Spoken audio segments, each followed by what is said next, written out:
So we've learned about how to do slopes using the slope formula and if we have 2 points. But what if we don't have 2 points? What if we have an equation equals 9? Remember, this is standard form.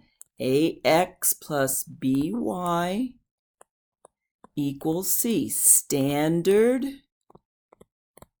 form of a linear equation. Linear because the exponent is 1. Well, there's all kinds of things I could do, but the easiest and the thing that we want to do is start by taking this equation and solve it for y. So in order to solve it for y, the first thing I need to do is get the 4y by itself. That means I'm going to move the 3x to the other side and always put it between the equal sign and the other number that's there. So if I subtract 3x from both sides, I will then have 4y equals negative 3x plus 9. Now I need to get the y by itself, so I'm going to divide by 4. But if I do it to one term, I have to do it to all terms. And now I've got y equals negative 3/4 x plus 9/4. Now this is in slope-intercept form, which is y equals mx plus b. Okay? And it gives us a slope and it gives us the y-intercept coordinate of the y-intercept point. Our slope is always m, never the letter, never the x, and our y-intercept point is always, the x-coordinate is always 0, and then the y-coordinate is b, including the sign in front of b, whatever that is. So when I look at my equation here, I have a slope of negative 3/4. And my y-intercept point is, remember, the x-coordinate is always 0, and then my y-coordinate is positive 9/4. Well, when I'm graphing this, I will label it as 9/4, but I need to know what 9/4 is so that I can, so I know exactly where to put it on a graph.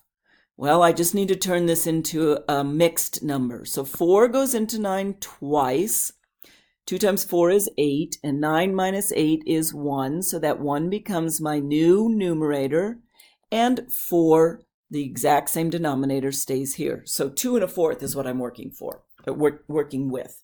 So let's go graph this, because now with this, I have absolutely everything I need to graph this line. So first, we'll make our x-axis and our y-axis. Okay, make positive sure that you're putting arrows on every single line. Label your x-axis out to the right and your y-axis at the top.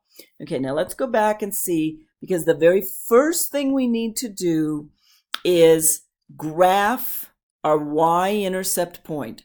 So that's 0 9/4 or 2 1/4. So when we go over here, we start at the origin and we don't go left or right because our x-coordinate is 0, and then we go up 2 1/4. Up because 9/4 was positive. So 1, 2, and I don't know, that looks about a 1/4. Now to get my next point, I need to look at my slope, okay? And my slope is negative 3/4. So m is negative 3/4. That means down 3, because this is my y, and 2 to the right, and always say to the right or left, because if you say over, could mean either way. So to the right, because 4 is positive, 4. And so that's x. Okay? We always do it in that order. So now let's go graph this thing. Okay? So instead of starting at the origin, however, this time, I start at the point I just made. I'm going to go down 3, but remember I'm just a little bit above the line.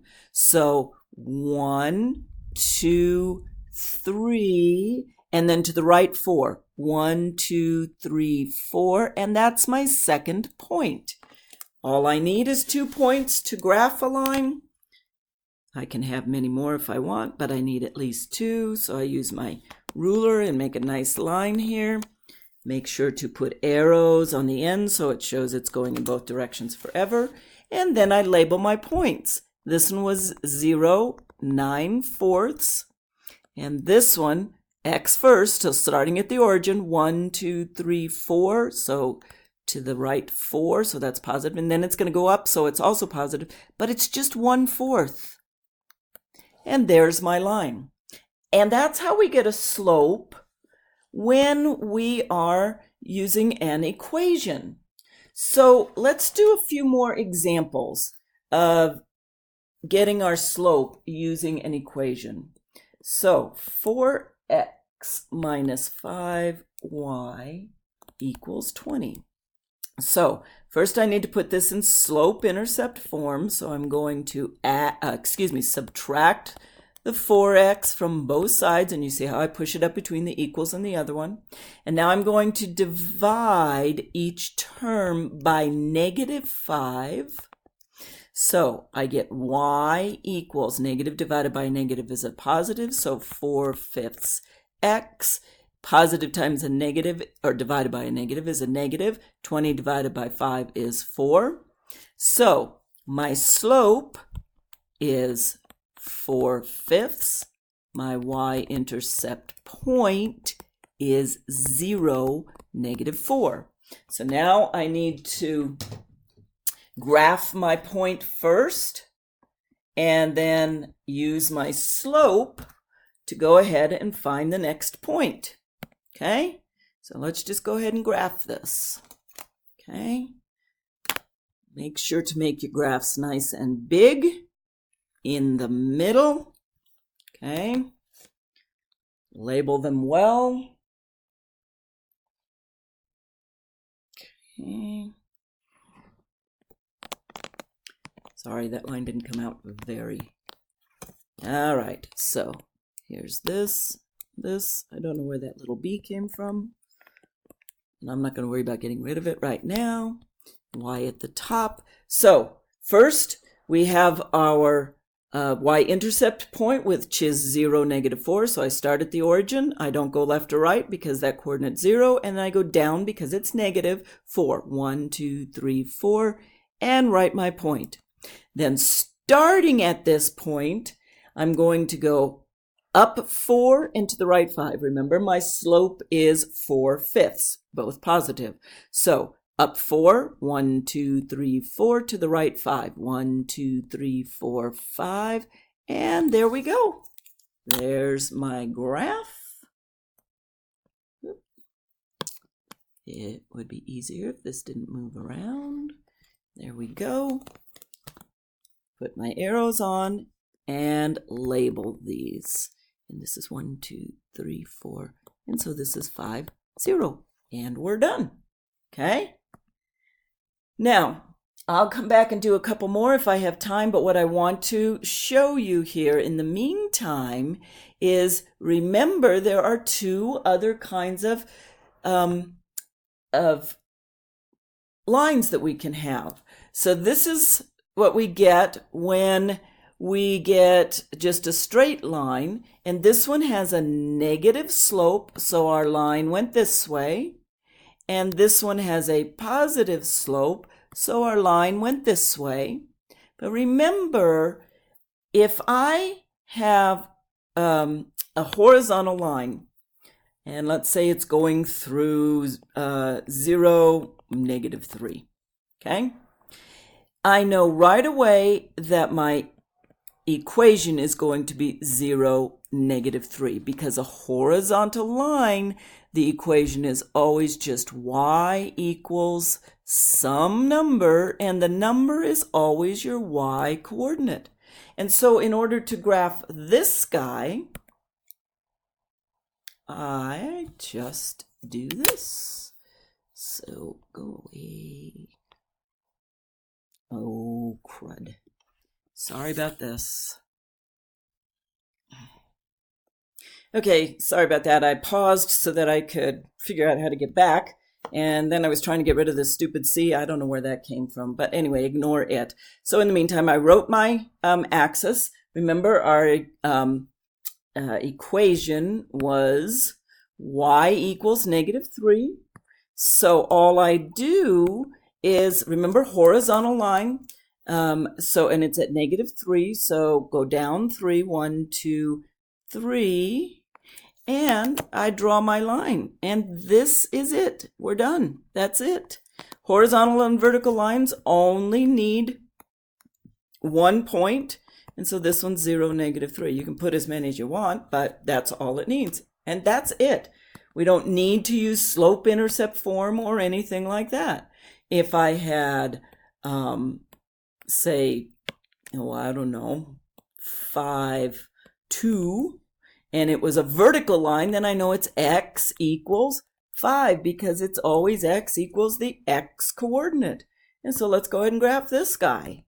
Okay?